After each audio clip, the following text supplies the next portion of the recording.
ಆ ಕ್ರೀಡಾಂಗಣದಲ್ಲಿ ಫುಟ್ಬಾಲ್ ಪಂದ್ಯ ನಡೀತಾ ಇತ್ತು. ಈ ಸಂದರ್ಭದಲ್ಲೇ ಸ್ಟ್ಯಾಂಡ್ ಕುಸಿದು ಕೆಳಕ್ಕೆ ಬಿದ್ದಿದ್ದಾರೆ. ಕುಸಿದು ಬಿದ್ದ ಬೆಂಗಳೂರು ಫುಟ್ಬಾಲ್ ಸ್ಟೇಡಿಯಂನ ಸ್ಟ್ಯಾಂಡ್. ಆಡಿಯನ್ಸ್ ಸ್ಟ್ಯಾಂಡ್ ಕುಸಿದು ಹಲವರಿಗೆ ಗಂಭೀರ ಗಾಯ ಆಗಿದೆ ಎನ್ನುವಂತ ಮಾಹಿತಿ ಸಿಗ್ತಾ ಇದೆ. ಜುಲೈ 21ರಂದು ನಡೆದಂತ ಸಿಎಂ ಕಪ್ ನಡೆಯುವ ವೇಳೆ ಈ ದುರ್ಘಟನೆ ನಡೆದು ಹೋಗಿದೆ. ಬೆಂಗಳೂರಿನ ಅಶೋಕ ನಗರದಲ್ಲಿರುವಂತಹ ಫುಟ್ಬಾಲ್ ಮೈದಾನ, ಇಲ್ಲಿ ಆಗಿರುವಂತ ಘಟನೆ. ಮ್ಯಾಚ್ ನಡೀತಾ ಇದ್ದಂತ ಸಂದರ್ಭದಲ್ಲೇ ಸ್ಟೇಡಿಯಂನ ಸ್ಟ್ಯಾಂಡ್ ಕೆಳಕ್ಕೆ ಬಿದ್ದಿದೆ. ಸ್ಟ್ಯಾಂಡ್ನ ಒಂದು ಭಾಗ ಕುಸಿದು ಹಲವರಿಗೆ ಗಾಯ ಆಗಿದೆ. ನೀವು ಕೂಡ ದೃಶ್ಯಾವಳಿಗಳಲ್ಲಿ ಗಮನಿಸ್ತಾ ಇದ್ದೀರಾ. ಇದೇ ಸ್ಟ್ಯಾಂಡ್ ಕುಸಿದು ಬಿದ್ದಿದೆ. ಇದ್ರ ಮೇಲೆ ಸಾಕಷ್ಟು ಪ್ರೇಕ್ಷಕರು ಕುಳಿತು ಮ್ಯಾಚನ್ನ ನೋಡ್ತಾ ಇದ್ರು, ಮ್ಯಾಚನ್ನ ಆನಂದಿಸ್ತಾ ಇದ್ರು. ಇದೇ ಸಂದರ್ಭದಲ್ಲಿ ಸ್ಟ್ಯಾಂಡ್ ಕುಸಿದು ಹೋಗಿದೆ ಎನ್ನುವಂಥದ್ದು ಗೊತ್ತಾಗ್ತಾ ಇದೆ. ಆಡಿಯನ್ಸ್ ಸ್ಟ್ಯಾಂಡ್ ಕುಸಿದು ಹಲವರಿಗೆ ಗಾಯ ಆಗಿದೆ. ಜುಲೈ 21ರಂದು ನಡೆದಿರುವಂಥ ಸಿಎಂ ಕಪ್ ನಡೆಯುವ ವೇಳೆ ಈ ಘಟನೆ ನಡೆದಿದೆ. ಹಾಗೆಯೇ ರಾಜ್ಯ ಸರ್ಕಾರದ ಅಧೀನದಲ್ಲಿರುವಂಥ ಫುಟ್ಬಾಲ್ ಮೈದಾನ ಇದು. ಸ್ಟೇಡಿಯಂನ ಒಂದು ಭಾಗ ಕುಸಿದು ಹಲವರಿಗೆ ಗಾಯ ಆಗಿದೆ. ಸ್ಟೇಡಿಯಂನ ದೃಶ್ಯಾವಳಿಗಳನ್ನು ನೀವಿಲ್ಲಿ ಗಮನಿಸ್ತಾ ಇದ್ದೀರಾ. ಸ್ಟೇಡಿಯಂನ ಒಂದು ಭಾಗ ಹೆಂಗೆ ಕುಸಿತು, ಇದು ಕೂಡ ಪ್ರಶ್ನೆ ಆಗಿದೆ. ಸದ್ಯ ಸಾಕಷ್ಟು ಜನರಿಗೆ ಇದರಲ್ಲಿ ಗಾಯ ಆಗಿದೆ ಎನ್ನುವಂಥ ಮಾಹಿತಿ ಕೂಡ ಸಿಕ್ಕಿದೆ. ಫುಟ್ಬಾಲ್ ಕ್ರೀಡಾಂಗಣ, ರಾಜ್ಯ ಸರ್ಕಾರದ ಅಧೀನದಲ್ಲಿರುವಂಥ ಫುಟ್ಬಾಲ್ ಕ್ರೀಡಾಂಗಣದಲ್ಲಿ ಈ ರೀತಿಯಾದಂಥ ಘಟನೆ ಆಗಿದೆ. ನೋಡ್ತಾ ಇರ್ಬೋದು ನೀವು ಕೂಡ ದೃಶ್ಯಾವಳಿಗಳಲ್ಲಿ.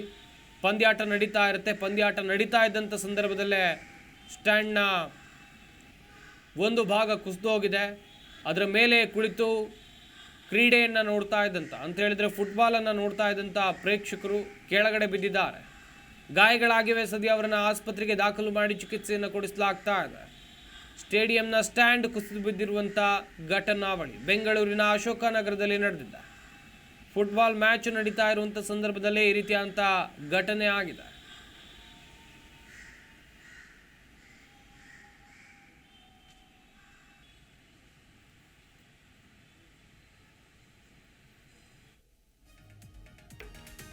ಜುಲೈ 21ನೇ ತಾರೀಕು ಬೆಂಗಳೂರಿನ ಅಶೋಕ ನಗರದಲ್ಲಿರುವಂಥ ಫುಟ್ಬಾಲ್ ಸ್ಟೇಡಿಯಂನಲ್ಲಿ ಸಿಎಂ ಕಪ್ ಪಂದ್ಯಾಟ ನಡೀತಾ ಇತ್ತು. ಎರಡು ತಂಡಗಳು ಮುಖಾಮುಖಿಯಾಗಿದ್ವು.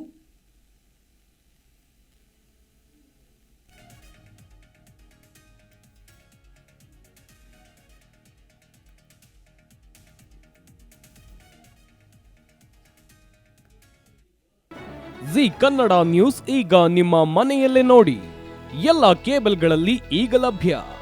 ಸನ್ Direct 292, Jio TV 1334, U Digital 162, City Cable 51, GTPL 17, Abhishek Cables 821, Rockline telecommunication 51, Shri Basaveshwara number 60, Vinayaka digital number 53, in digital number 896ರಲ್ಲಿ.